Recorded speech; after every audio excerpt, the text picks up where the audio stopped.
Israel and Iran tensions have escalated once again.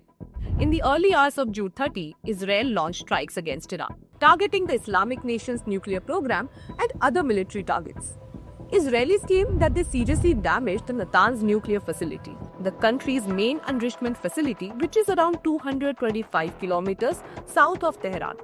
The Iranians, on the other side, had claimed that Israel also attacks its facilities in Fordo and Isfahan.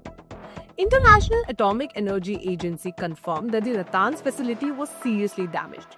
However, both Iran and IAEA denied about radiation leakage or local chemical contamination. But what happens when a nuclear power plant gets hit? Let's tell you.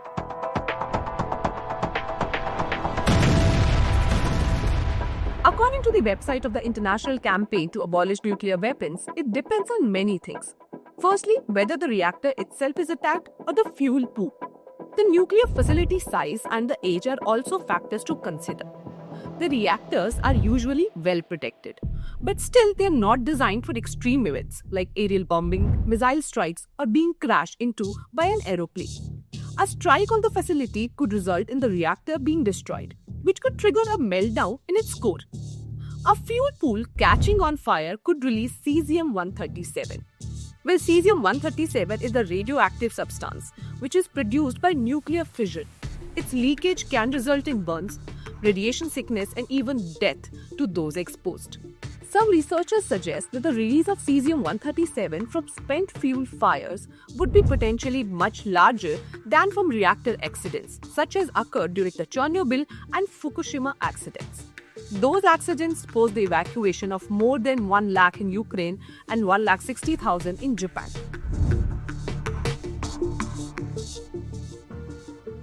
Even a small nuclear bomb hitting a reactor could be catastrophic for humanity. All the cesium-137 in the reactor core and spent fuel pools would come gushing out in the environment. Tens of millions of curies. Every million curies results in around 2,000 square kilometers becoming unfit for humanity to live in. Well, there is more. The cesium-137 would now be carried as far as the wind takes it and deposited across the land. Any person exposed to it would get a dose of full body radiation and gamma radiation. Not just humans, this will contaminate water and food too, significantly increasing the likelihood of cancers and other health problems. Nuclear power plants under construction have been attacked a number of times throughout history.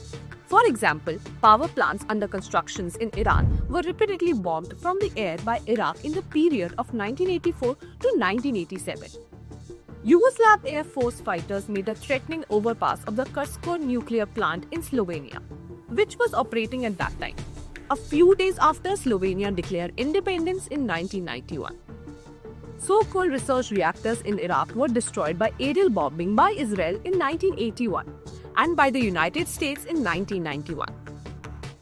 Bombs damaged reactors under constructions in Spain in 1977 and in South Africa in 1982.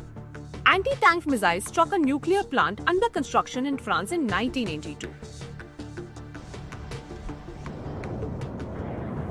Hope you found this video informative, and for more such content, keep watching NDTV.